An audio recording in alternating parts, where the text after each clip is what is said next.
세상에는 수많은 색깔이 있지만 빛이 비추지 않은 어둠 속에서는 그 어떤 색도 제 모습을 드러내지 못합니다. 우리 사회의 목소리도 마찬가지 아닐까 싶어요. 모두가 똑같이 소중한 권리를 가지고 태어났지만 언론의 조명이 닿지 않는 사각지대에서 정작 자신의 목소리를 내지 못하는 이웃들이 있습니다. 우리는 흔히 누구나 밤거리를 안전하게 걸을 권리가 있다고 말합니다.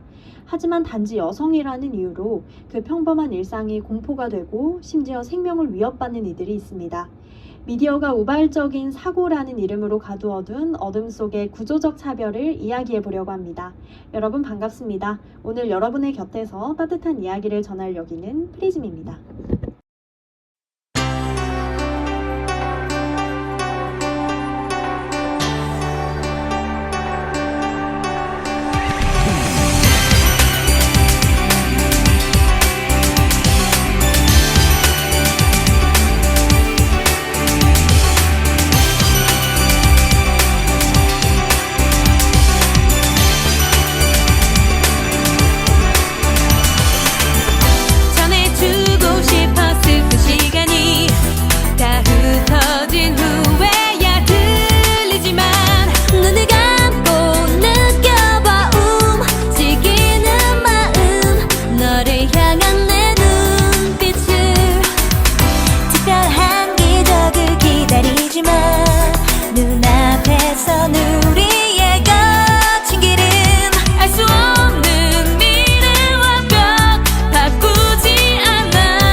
네, 오늘의 오프닝 곡은 소녀시대의 다시 만난 세계입니다.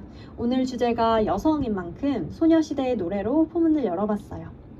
지난 5월 5일 새벽 광주광역시에서 스터디 카페를 마치고 집으로 향하던 17세 여고생이 한 남성이 휘두른 흉기에 찔려 끝내 숨지는 참담한 사건이 있었습니다. 초기 수사 당시 언론과 경찰은 이 사건을 불특정 다수를 향한 이상동기 범행, 이른바 묻지마 살인으로 분류했습니다. 하지만 검찰의 추가 수사 결과는 완전히 달랐다고 하는데요. 가해자는 범행 이틀 전 이미 다른 여성을 성폭행한 상태였고 신고를 당하자 또 다른 여성을 납치해 성폭행하려다 이런 끔찍한 짓을 저지른 것이었습니다. 결국 철저하게 계획된 젠더폭력이었던 셈이죠. 하지만 우리 언론은 여성에 대한 폭력이 발생할 때마다 너무나 쉽게 묻지마라는 단어를 꺼내듭니다. 불특정 다수를 향한 우발적 범행이라는 프레임은 그 범행이 실제로는 여성을 명확한 표적으로 삼고 있다는 사실을 교묘하게 흐려버립니다. 그 피해 학생이 표적이 된 건 지나가던 사람이라서가 아니라 그 시간, 그 자리를 혼자 걷던 여성이었기 때문인데 말이죠. 이러한 보도 관행 속에서 왜 여성이 살해당하는가라는 본질적인 질문은 지워지고 그저 피해자의 불운만이 부각되곤 합니다. 이는 여성 대상 범죄를 사회적 문제가 아닌 단순한 개인의 비극으로 바라보게 만드는 결과를 낳습니다. 하지만 통계가 말하는 현실은 결코 우발적이지 않습니다.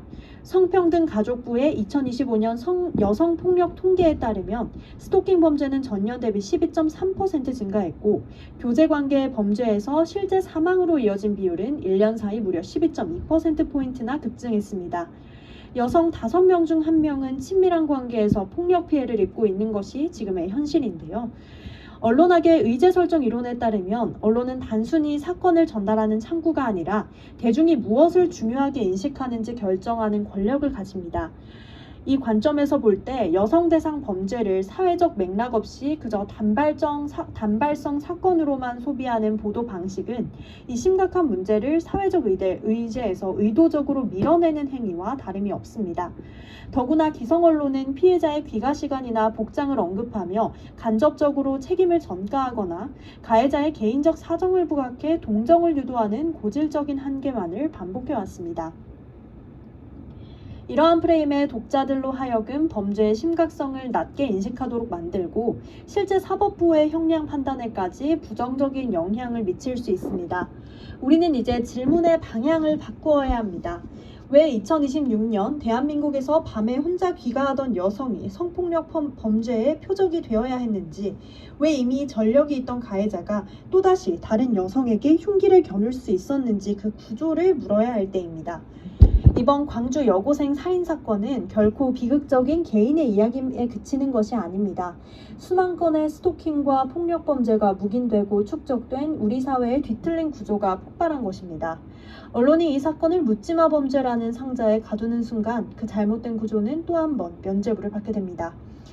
이 가슴 아픈 죽음이 잔인한 범인의 우발적인 범행이 아니라 여성이 밤에 혼자 걸을 수 없는 사회의 민낯으로 읽혀야 하는 이유가 바로 여기에 있습니다. 언론이 그 숨겨진 구조를 치열하게 묻지 않는 한 다음 피해자는 끊임없이 속출할 수밖에 없기 때문입니다.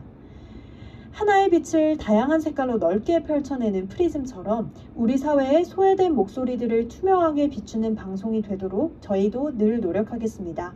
오늘은 5화까지의 전 이야기를 포괄할 수 있는 끝곡을 골라봤는데요. 제가 개인적으로 정말 좋아하는 노래이기도 합니다. 우리 다 같이 사회적 소수자의 목소리를 듣고 그들이 힘들 때마다, 그럴 때마다 같은 시민으로서 힘이 되어주자는 메시지를 담은 가사의 노래입니다. 토이의 그럴 때마다 듣고 마무리할게요. 오늘 준비한 소식 여기까지입니다. 함께 해주신 프리즘 청취자 여러분 진심으로 고맙습니다.